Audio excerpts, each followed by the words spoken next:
Dan dibalik, kalau maksiat, taat ya, kemudian syahwat itu dimulai dari kita ridha kepada diri, lalu sebaliknya pokok dari ketaatan, pokok dari kesadaran dan kehormatan itu adamur ridha minka anha. Kamu tidak membiarkannya, kamu tidak meridhoinya. Kalau sepertiga malam terakhir jam 3 maunya badan tidur atau sujud, Pak? Tidur ya. Kita biarin begitu. Ini namanya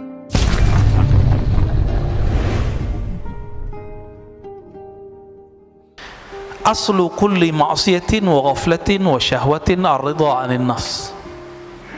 Sebelumnya mari kita baca surah Al-Fatihah. Semoga Allah membuka hati kita dan membantu kawan-kawan kita yang sakit, yang sedang berjuang dimanapun mereka berada. Al-Fatihah. A'udzubillahi minasy Bismillahirrahmanirrahim.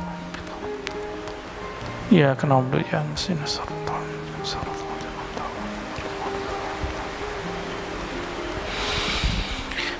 Qala Ibnu Athaillah Sakandari qaddasallahu sirrahu aslu kulli ma'siyatin wa ghaflatin wa syahwatin ar-ridha 'anil nafs. Sumber dari semua maksiat, sumber dari semua penyakit hati bernama lalai, sumber dari syahwat itu adalah ar-ridha 'anil nafs.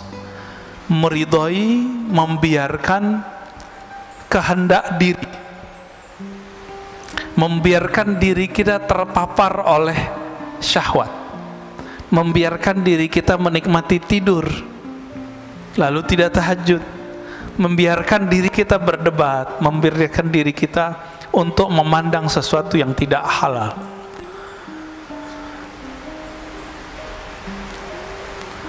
Maka man radhiya an nafsihi, siapa yang ridha kepada dirinya, di saat itulah dia membuka semua inti-inti dari maksiat. Itu sebabnya Imam Sarid Sakti mengatakan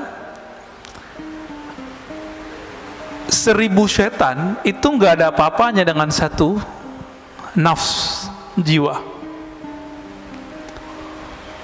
Atas dasar itulah kalau bulan puasa masih ada orang maksiat meskipun setannya sudah dibelenggu.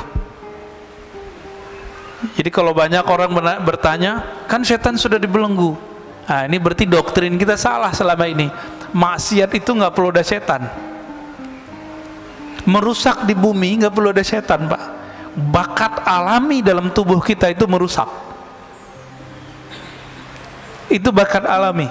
Inilah yang dibaca oleh setan, yang dibaca oleh malaikat. Apa kata malaikat? Ya Rob, kenapa engkau menciptakan di bumi makhluk yang merusak dan membunuh? Jadi karakter jiwa kita itu sudah merusak. Dan saya sudah pernah membahas sebelumnya, jiwa ini punya karakter hewan, punya karakter buas, hewan ternak dan buas. Dengan karakter ini sudah cukup kita bermaksiat kepada Allah Subhanahu wa ta'ala. Jadi nggak perlu setan kalau mau maksiat. Bedanya setan itu menyesatkan. Nah, ini kata kunci. Jadi yang berbahaya dalam hidup kita bukan maksiat, bukan dosa, bukan zan, tapi maksiat yang berisi kepada kesesatan, pemahaman yang sesat, cara pandang yang sesat. Ini yang berbahaya. Kalau dosa, semua kita dosa, dan ini sudah digariskan oleh Allah Subhanahu wa ta'ala, sehingga muncul hadis kullu bani adam khatta'un. Semua manusia itu pasti khata'. Apa arti khata'? Banyak salah, banyak dosa. Maka seorang manusia itu punya dosa itu biasa, Pak. Yang nggak biasa itu kalau dia sesat, dia menyimpang dari jalan Allah Subhanahu wa ta'ala. Makanya Nabi Muhammad sallallahu alaihi wasallam itu menerima orang-orang yang berdosa. Tapi Nabi Muhammad tidak suka dengan orang-orang yang menyimpang.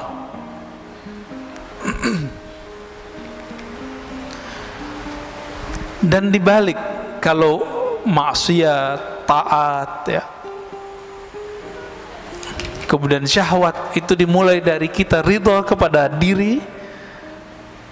Lalu sebaliknya, pokok dari ketaatan, pokok dari kesadaran dan kehormatan itu adamur ridha minka anha. Kamu tidak membiarkannya, kamu tidak meridhoinya. Kalau sepertiga malam terakhir jam 3, maunya badan tidur atau sujud, Pak? Tidur, ya. Kita biarin begitu. Ini namanya asal kulli ma'asiyah. Maksiat mulainya dari situ. Kita biarin, kita manjain jiwa. Terlalu memanjakan nafs jiwa, ini awal dari semua maksiat, ya.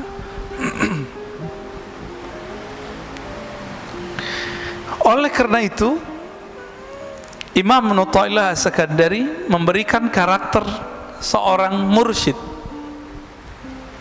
Mursyid itu bukan orang yang hebat. Mursyid itu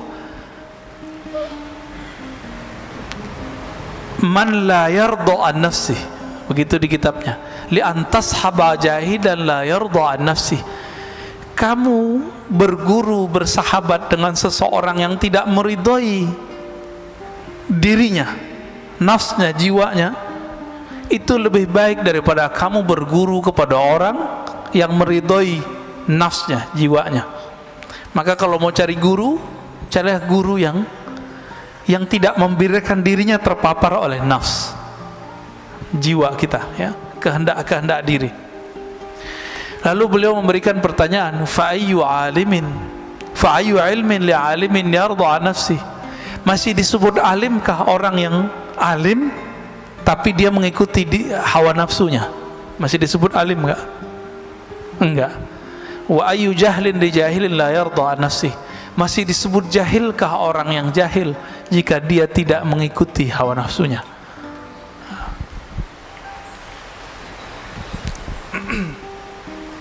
Sekarang kita masuk ke, ada satu istilah di dalam qalbu namanya basirah. Basirah itu kalau yang kita pakai sekarang namanya basar.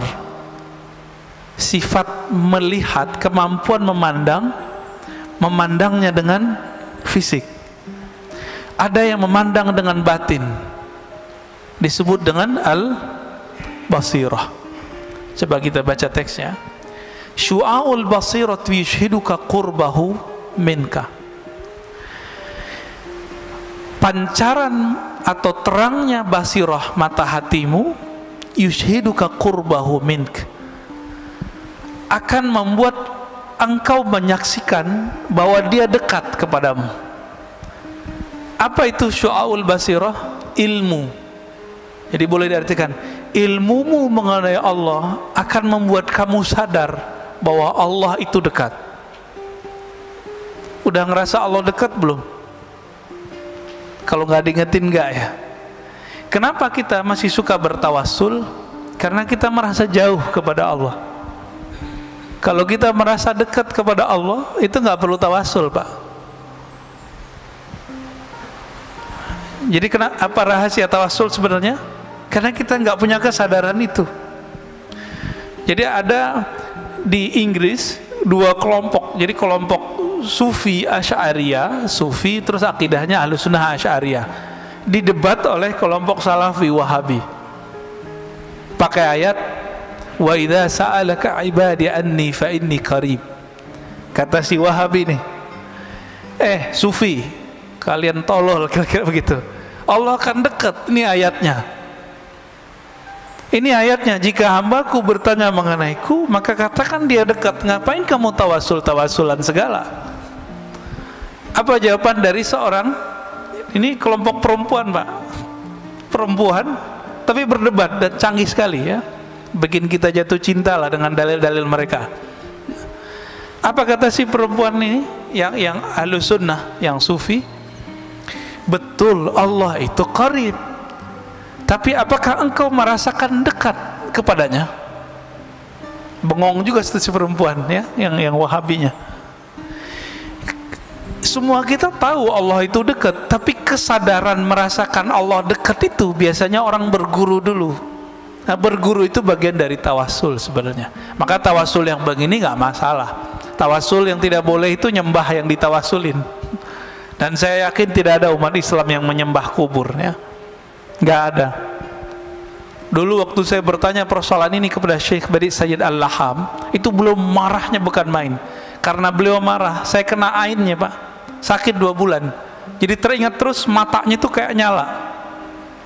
Apa kata beliau? La ara fid dunya ahadan minal muslimin yasjud li ghairillah illa fil hin, gitu ngomongnya. Saya tidak melihat di muka bumi seorang muslim pernah sujud, pernah meminta kepada selain Allah, kecuali di India ada orang sujud ke kubur. Itu bukan orang muslim murni, udah nyampur-nyampur kali agamanya, ya. Jadi ini orang-orang Salafi Wahabi ini terlalu suuzon. Imamnya sendiri sekarang namanya Saleh Fauzan, orangnya masih hidup dan kitabnya diajarkan di pesantren-pesantren modern. Ini yang kita singgung sebelumnya. Bulan puasa kan saya nggak bahas Pak, nggak mau polemik. Ini udah selesai puasa, kita mau polemik lagi nih, ya. Nggak ada efek sama sekali sama mereka. Mereka malah tambah marah diingetin. Itu pengkhianatan terhadap pendiri-pendiri pesantren modern ini. Mereka kan ahlu sunnah semua. Ketika kemudian mereka berubah, kitabnya dirubah, ajaran akidah yang diajarkan ke santri-santri berubah. Yang diajarkan kitab Tauhid Syekh Saleh Fauzan, yang menyebut sufi sebagai ubadul kubur, yang menyebut orang-orang Ahlussunnah sebagai orang-orang yang sesat. Ahlussunnah Asy'ariyah disebut sesat Pak. Ini mohon maaf, ya. Kita belajar sifat 20, Allah wujud kidam baqa. Ini rata-rata belajar itu kan? Benar nggak? Itu dianggap sesat oleh si pengarang kitab, dan kitab itu diajarkan di pesantren-pesantren modern. Ridho nggak Pak? Maka saya mengajak kiai-kiai yang emang antum diberikan kecerdasan oleh Allah, apa susahnya ganti kitab? Kitab banyak di dunia, ganti. Hati-hati, ini ditanggung jawab dunia akhirat. Oh Ustadz, ini kitab cuma untuk perbandingan. Santri kita cuma emang santri sebelum dia kuliah udah bisa membandingkan, paling cuma 1-2. Anak kuliah aja banyak yang nggak paham kok. Udah dokter juga banyak yang paham, apalagi cuma santri kelas SMP, SMA, sanawiyah, aliyah, nggak akan paham Pak. Jangan ngeles, udah ganti aja. Maka bapak-bapak yang naruh anak di pesantren modern, tolong sampaikan ini kepada kiai-kiainya, ya. Saya ke sahabat-sahabat saya punya pesantren modern, saya udah ngomong, yang bisa saya sampaikan, saya sampaikan. Ada yang memusuhi, ada yang senang dikasih tahu, ya. Ada yang bersyukur diingetin. Bayangkan Pak, Syekh Saleh Fauzan itu di kitab Tauhid bilang, orang maulid itu menyerupai Nasrani. Menyerupai Nasrani kufur nggak? Kufur. Bahaya nggak nih? Bahaya, ya. Orang tawasul musyrik bagi dia.